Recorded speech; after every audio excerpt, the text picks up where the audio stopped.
Assalamualaikum warahmatullahi wabarakatuh. Kami dari kelompok 4 akan mempresentasikan tentang akuntansi organisasi keagamaan.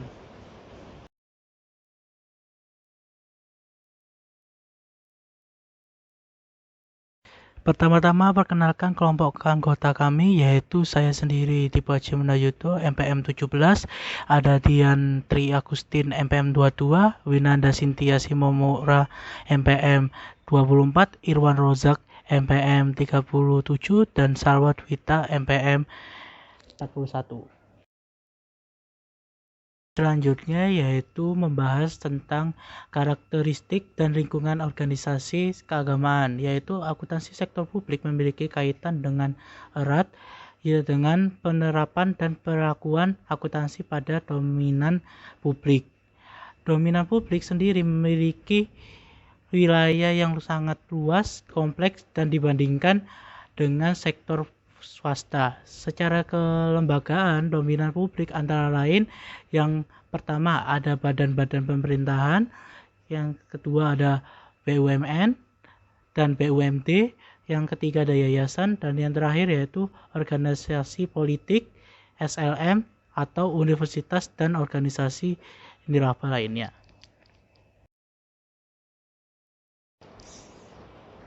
Berikutnya yaitu sifat dan karakteristik akuntansi sektor publik.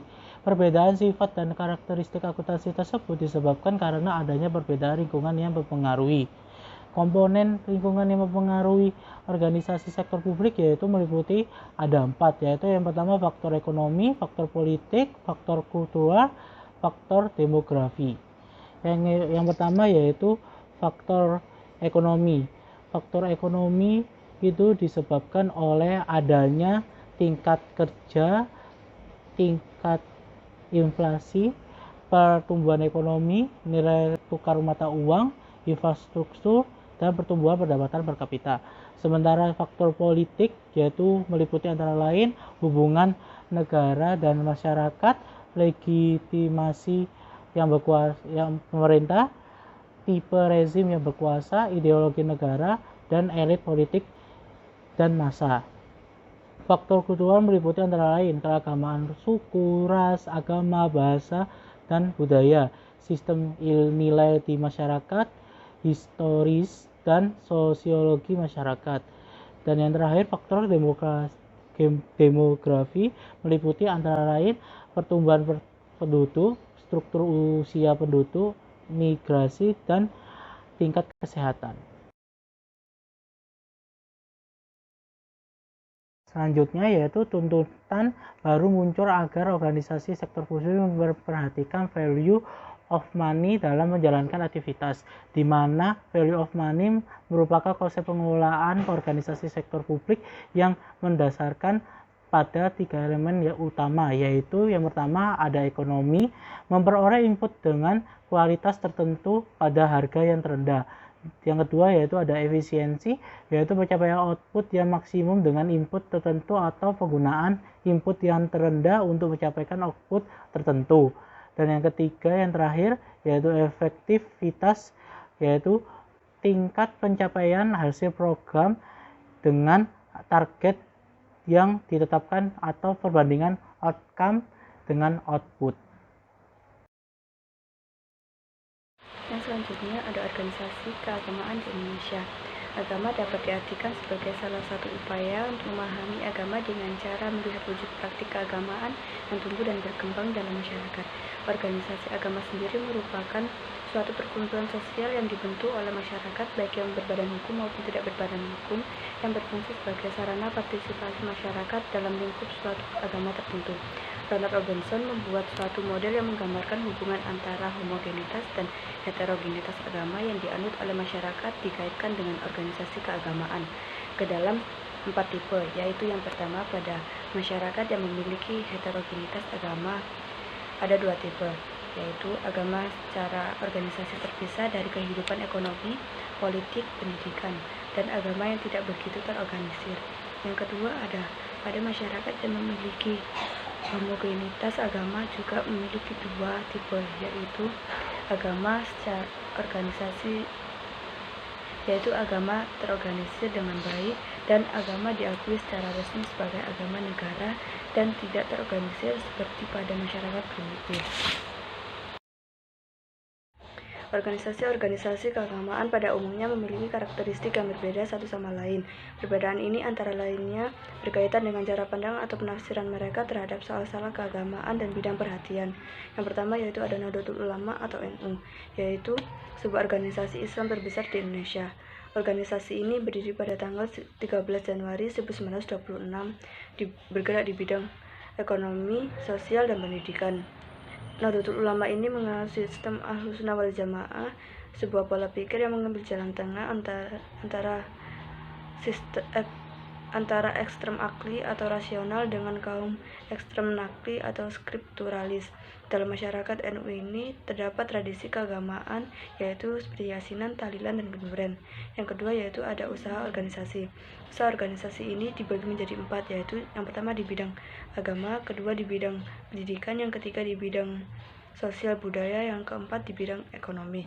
Yang ketiga yaitu ada Muhammadiyah. Muhammadiyah ini didirikan pada tanggal 18 November 1912 di Jakarta oleh Kiai Haji Ahmad Dahlan. Tujuan yang diinginkan yaitu memajukan pengajaran berdasarkan agama, memajukan pengertian ilmu agama, dan hidup menurut peraturan agama. Yang selanjutnya adalah akuntabilitas pada organisasi keagamaan. Yang pertama, pentingnya akuntabilitas pada organisasi keagamaan. Akuntabilitas pada organisasi keagamaan itu merupakan hal yang penting. Hal itu bisa kita lihat dalam ajaran agama itu sendiri. Nah, dalam agama, sebenarnya sistem pencatatan tersebut telah diperintahkan meskipun secara implisit dengan tujuan untuk kebenaran, keadilan, keterbukaan, dan kepastian antar kedua belah pihak yang memiliki hubungan dengan manusia lain ataupun umat lain. Nah, di dalam akuntansi, perintah tersebut diinterpretasikan sebagai pencatatan ataupun akuntabilitas. Nah, pola akuntabilitas pada organisasi keagamaan itu dapat bersifat vertikal dan bersifat horizontal. Yang pertama adalah akuntabilitas yang bersifat vertikal. Ini merupakan akuntabilitas atas pengelolaan dana kepada otoritas yang lebih tinggi, atau biasanya disebut pembina apabila organisasi tersebut menggunakan sistem struktural. Nah, sedangkan akuntabilitas horizontal merupakan pertanggungjawaban kepada masyarakat luar, terlebih kepada masyarakat yang pengguna ataupun penerima layanan organisasi keagamaan tersebut. Nah, apabila pola pertanggungjawaban ini tidak dilakukan dengan baik, ini menimbulkan kurangnya kepercayaan masyarakat kepada pengurus ataupun kepada organisasi tersebut, sehingga bisa memicu timbulnya fitnah dari masyarakat. Nah, yang selanjutnya yang kedua, itu adalah peran strategis akuntansi dalam organisasi keagamaan. Seperti yang telah kita ketahui tadi, akuntabilitas itu memiliki peran yang penting pada organisasi keagamaan. Nah, untuk menciptakan akuntabilitas yang baik, itu juga diperlukan pencatatan yang baik dan tertib. Di dalam sistem organisasi juga, selain bertujuan untuk melayani peribadatan umat, juga untuk memiliki tujuan untuk keuangan. Tujuan keuangan ini menjadi pemicu ataupun menjadi pendukung, penunjang terjadinya ataupun tercapainya tujuan utama organisasi keagamaan, yaitu melayani ritual ibadah umat di dalam tempat ibadah, dan tujuan lainnya juga untuk mencerdaskan umat. Nah, untuk mencapai tujuan-tujuan yang tadi telah disebutkan tersebut, diperlukannya pembiayaan ataupun pendanaan yang baik untuk membiayai kegiatan-kegiatan yang berhubungan dengan tujuan-tujuan tersebut sehingga tujuan tersebut dapat tercapai. Nah, pembiayaan yang baik itu tercipta apabila suatu organisasi itu setidaknya harus membuat standar pelayanan minimal atau biasanya disebut dengan SPM, yang dimana bermanfaat untuk mengetahui berapakah standar biaya, standar pelayanan ataupun standar belanja antar kegiatan ataupun organisasi tersebut, sehingga menimbulkan keefisienan dan keefektivitasan pengelolaan keuangan dalam organisasi keagamaan, sehingga dapat diukur secara akurat dan terpercaya. Apabila laporan yang dihasilkan tersebut akurat dan terpercaya, ini maka akan memberikan ketenangan batin bagi pengurus yang terkait dan juga dapat memberikan rasa kepercayaan masyarakat kepada organisasi keagamaan tersebut. Di sini saya akan melanjutkan dan menjelaskan tentang laporan keuangan organisasi keagamaan.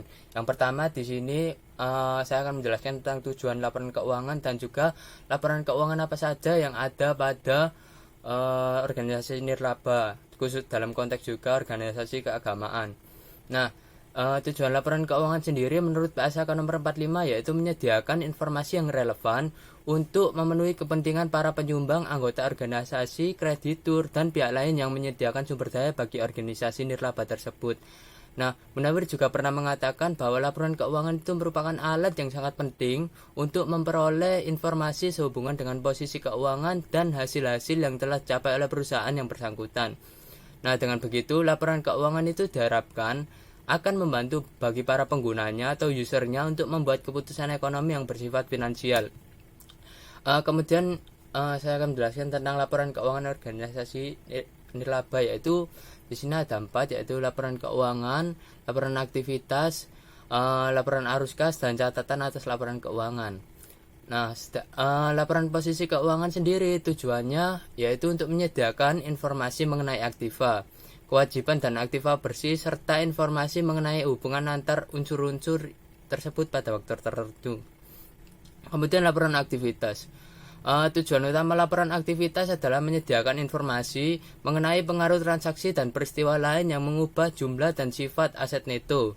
Nah, hubungan antar transaksi dan peristiwa lain dan bagaimana penggunaan sumber daya dalam pelaksanaan berbagai program atau jasa. Kemudian laporan arus kas. Tujuan utama laporan arus kas itu adalah menyediakan informasi mengenai penerimaan dan pengeluaran kas dalam suatu periode. Kemudian catatan atas laporan keuangan. Nah, catatan atas laporan keuangan ini merupakan bagian dari laporan keuangan yang tak terpisahkan karena berisikan penjelasan rinci atas akun-akun dalam laporan keuangan. Nah, organisasi nirlaba itu menggunakan basis akuntansi akrual untuk mengakui pendapatan dan bebannya. Dalam PSAK nomor 45 ya, itu mengelompokkan sumber daya organisasi nirlaba dalam 4, yaitu 4 kategori yang masing-masingnya itu tergantung pada atau tidaknya pembatasan. Ada 4, yaitu di sini pembatasan permanen, pembatasan temporer, sumber daya terikat, dan sumber daya tidak terikat. Nah, untuk pembatasan permanen sendiri yaitu pembatasan penggunaan sumber daya yang ditetapkan oleh pemberi sumber daya yang tidak mengharapkan pembayaran kembali agar sumber daya tersebut itu dipertahankan secara permanen. Tetapi entitas nirlaba di sini diizinkan untuk menggunakan sebagian atas semua penghasilan atau manfaat ekonomi lain yang berasal dari sumber daya tersebut. Kemudian yang kedua yaitu pembatasan temporer. Nah, di sini pembatasan penggunaan sumber daya oleh pemberi sumber daya yang tidak mengharapkan pembayaran kembali yang menetapkan agar sumber daya tersebut dipertahankan sampai dengan periode tertentu atau sampai dengan terpenuhinya keadaan tertentu. Kemudian itu yang ketiga ada sumber daya terikat. Sumber daya terikat ini adalah sumber daya yang penggunaannya itu dibatasi untuk tujuan tertentu oleh pemberi sumber daya yang tidak mengharapkan pembayaran kembali. Kemudian sumber daya tidak terikat. Nah, untuk sumber daya tidak terikat itu adalah sumber daya yang penggunaannya tidak dibatasi untuk tujuan tertentu oleh pemberi sumber daya yang tidak mengharapkan pembayaran kembali.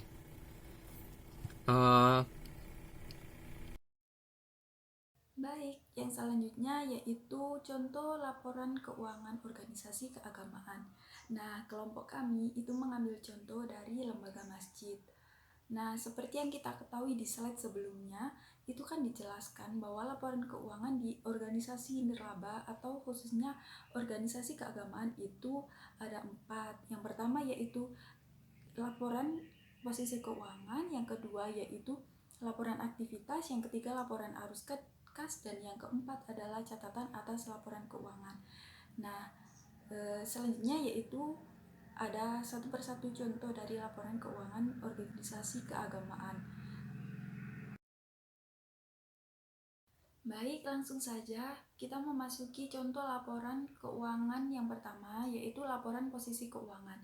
Nah, di sini ada laporan posisi keuangan lembaga masjid XYZ.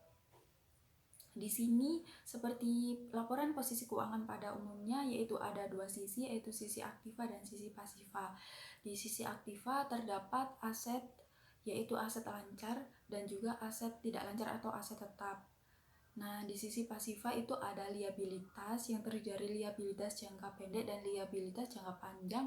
Lalu ada aset neto. Di sini aset neto itu pada laporan keuangan umumnya itu bernama Ekuitas, tapi karena ini tuh organisasi nirlaba, jadi penamaannya bukan ekuitas lagi, tapi aset neto, yaitu terdiri dari tidak terikat, terikat temporer, dan terikat permanen. Lalu yang kedua ada laporan aktivitas. Laporan aktivitas di organisasi nirlaba itu kalau pada laporan keuangan organisasi biasanya itu bernama laporan perubahan ekuitas. Nah, di laporan aktivitas ini berisi tentang perubahan-perubahan aset neto, di mana akan dirinci perubahan dari aset neto tidak terikat, perubahan aset neto terikat temporer, dan perubahan aset neto terikat permanen. Lalu yang ketiga yaitu ada laporan arus kas, di mana laporan arus kas pada lembaga masjid atau organisasi keagamaan itu hampir sama dengan laporan arus kas di laporan keuangan pada umumnya, di mana ada perincian dari arus-arus kas dari aktivitas operasi, aktivitas investasi, dan aktivitas pendanaan. Lalu yang terakhir atau laporan keuangan yang keempat yaitu catatan atas laporan keuangan. Nah, catatan atas laporan keuangan pada organisasi atau lembaga nirlaba itu memasukkan informasi yang tidak tercantum di dalam posisi keuangan, laporan aktivitas, maupun laporan arus kas. Demikian penjelasan mengenai akuntansi organisasi keagamaan dari kami kelompok 4. Apabila terdapat kekurangan atau kesalahan, kami mohon maaf yang sebesar-besarnya. Terima kasih telah menyaksikan, semoga bermanfaat. Wassalamualaikum warahmatullahi wabarakatuh.